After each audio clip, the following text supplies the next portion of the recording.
I have a good friend who was struggling financially, and he and his family were in a position where it might have even been where they would have to sell their house and move back in with one of either the wife or the husband's parents. And long story short, he ended up doing very well recently.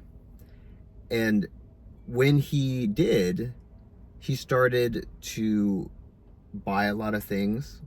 Rightfully so. I'm not saying that's not a bad thing. I buy a lot of things. But he started buying a lot of things. He started to do a lot of things. And one instance in particular, he was what is modernly called flexing a new car that he got and all these other things that he was acquiring.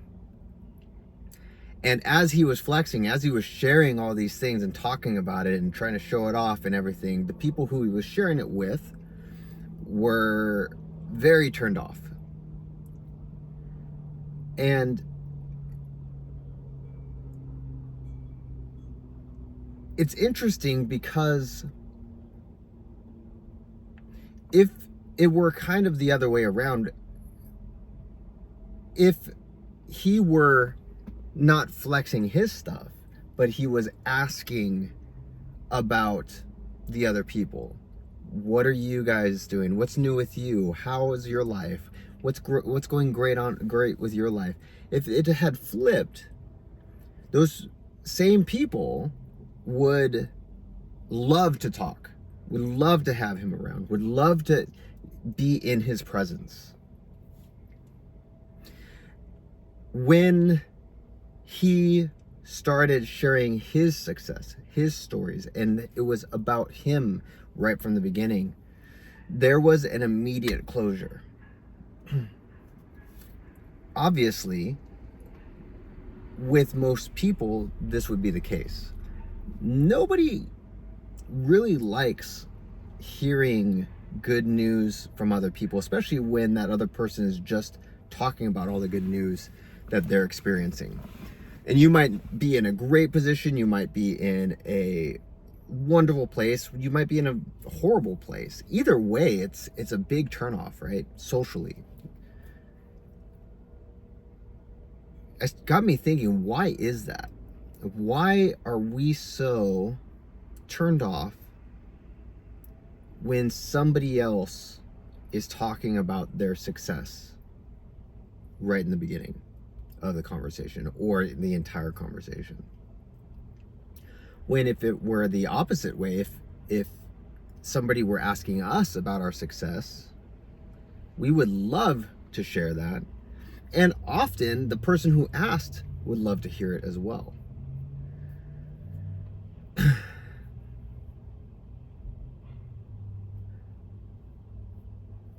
In the Bible, Jesus says, love your neighbor as yourself. He also says, do unto others as you would have them do unto you. And one of the things that I've found in my spiritual journey is that people are a reflection of you. And it's not just a cliche. It's not just, yeah, if you're insecure, then people are going to necessarily treat you in a way where you're going to continue to feel insecure, which is true. That's the case. But I found that a big reason for this phenomenon of when you just talk about yourself comes from a place of needing validation, comes from a place of needing to hear that I'm doing good, I'm doing well, I'm a good boy, I'm doing, don't you see all this awesome stuff that I'm doing? And in my interpersonal relationships, I would find myself doing things or saying things to seek that validation. What would happen is very similar to what my friend was experiencing as he was sharing all these good things, is that that validation would not come back. That validation was not, it wasn't, if it was, it wasn't genuine. And you could feel it. You can feel when somebody's genuinely excited, right? So when somebody's like, oh, wow, that's great. Yeah, that's awesome. Yeah. It's very different than, whoa, are you serious? That's awesome. Tell me more about it. Whoa, that's so, there's a big difference. And with that, I found that the more that you do things for you, because Jesus says, and I know a lot of people get turned off with the Bible and so on, but it's an amazing book. Jesus says, love your neighbor as yourself.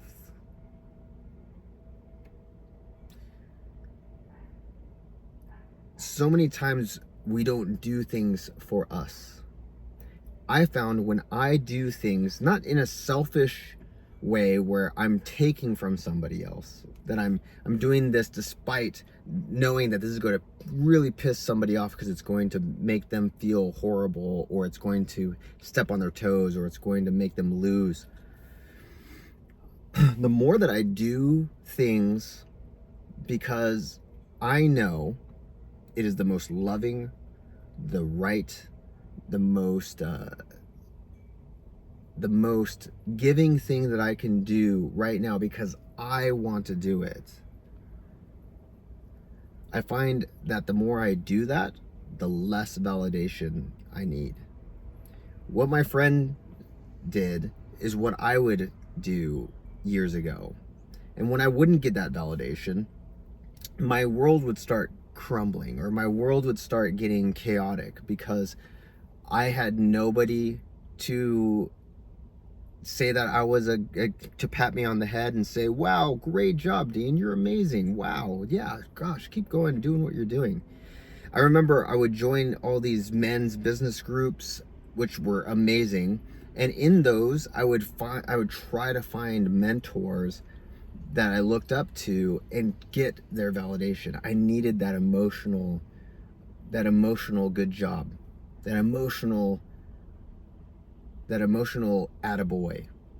You are doing well. And very rarely would that come. And if it did come, what would happen also, which is so interesting, it would kind of kill the mentor-mentee vibe in a way, because the mentor would always kind of say, well, yeah, dude, you're amazing, you're doing great, that's so cool. And I would start to see his issues, his problems, right? And because his problems were similar to mine, now he's no longer this guy that I could put on a pedestal.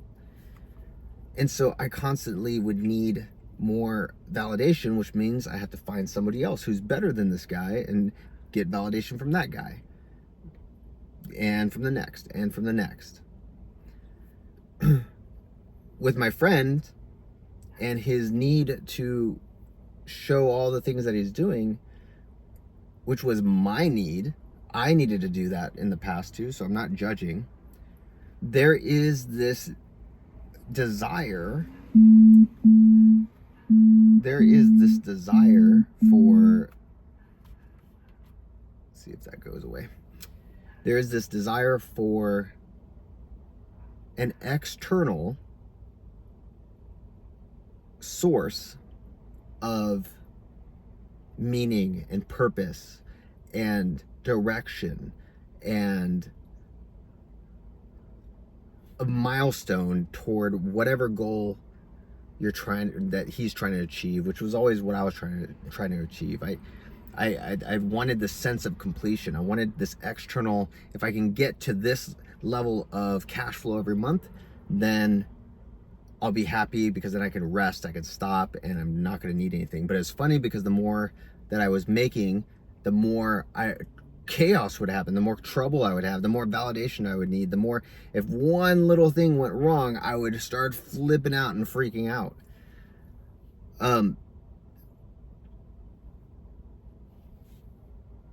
Nothing external, nobody in this world, and nothing in this world will ever give you the validation that you are seeking. You will never ever get that attaboy, attagirl from somebody else that will be satisfying. Everything comes from within. Everything comes from within and then expresses out. And for a long time, I would go to church almost every day.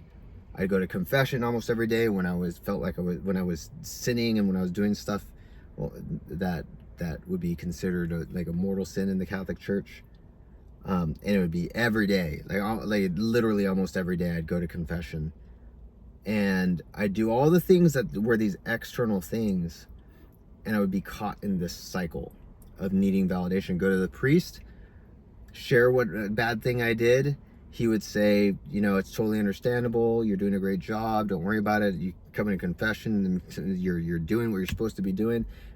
Here, I absolve you of your sin. And I would feel sorry. I would deeply feel sorry. Like, I did not want this stuff to happen ever. Like, I didn't want to be in this state where I was just, I was literally in hell for years. And then I do it again the next day, or I do it again in a couple of days, or whatever, right? But then I'd go back and get that attaboy. I go back and get that, good job, my child, you're doing fine, you're doing great, you're coming and you're doing what you're supposed to be doing. Meanwhile, I'm burning down relationships, I'm burning down businesses, I'm burning down, I'm burning bridges with friends. I'm doing, like, it's not, this external need, this need for something out there to give me purpose and give me joy and give me peace inside, never came. And it wasn't until I realized that once I realized that the I am inside of me was what needed to move into a different state, needed to move into a different place, needed to change into a different person, put on a different, almost like being reborn. It wasn't till then that I moved in a way where lasting change started happening. Imagining myself, I would go to sleep. I mean, I have so many stories of where I would imagine something and it'd come to pass, imagine something and come to pass. But I would imagine myself in certain circumstances, being able to talk to whomever I wanted, being able to dress the way I wanted, being able, looking a certain way, acting a certain way, being comfortable. Even with this, knowing that there's going to be people who do not resonate with me. In the past, that would lead to what? In the past, I would think I needed that validation, that external validation that I'm doing well, right? But there's always going to be those people that just don't resonate and who comment or don't like or don't whatever. And because of the need for the external, that would crush me. But at night, I would imagine myself in front of the camera. I'd imagine myself in front of an audience. I've spoken in places where I never would have thought I would speak it at. In front of hundreds of people. In one place, it was probably 1,000 people. White people from the White House were there during the Obama White House. There were situations that were amazing, and that was still even when I was focusing on the external and I was using my imagination to become who I wanted to. But it wasn't really until It wasn't really until a few years ago that I really truly started working on the inside out. And all of a sudden, no need for validation from anyone. No need to expect reciprocation from anyone. When I give, when I do things, it is purely out of giving, purely out of, I shouldn't say purely, because we all want some kind of reciprocation, but for the most part, if somebody doesn't react in a way that I like, that's fine. It's not going to hurt me. It's not going to bother me, because the validation comes from within. When I buy things, it's not because I want to impress other people. It's because I want to have it. I want to use it, right? If I want to go join some mastermind group or whatever, it's not seeking after that validation from mentors. It's because I want to join that. So my friend who needed that validation, that external, if there was only a little bit of a shift in his mind to where he did it for himself, he did it because it was a gift to himself, he did it because he knew that by doing that, it was going to bless him and it was going to bless other people by default, then even with that little change, what would seem like flexing, the stuff that he's buying, would turn into almost admiration. Well, you bought that because you wanted your wife to be able to do XYZ. You bought that because you increased your revenue to whatever, 10 times what it was before. Wow, great job. You bought that because that was your very first car that was considered a luxury car, and you had sacrificed for 10 years beforehand. Whatever it might be, it comes off way better, and it lands way better than, hey, look at what I got, and hey, oh, what do you think of this? Oh, hey, check this out. Oh yeah, and I'm also getting this for my wife. I'm doing this, I'm doing that, and oh, I'm gonna get her this and that. And yeah, oh yeah, and then oh, by the way, yeah, I did this, and my business is doing so well.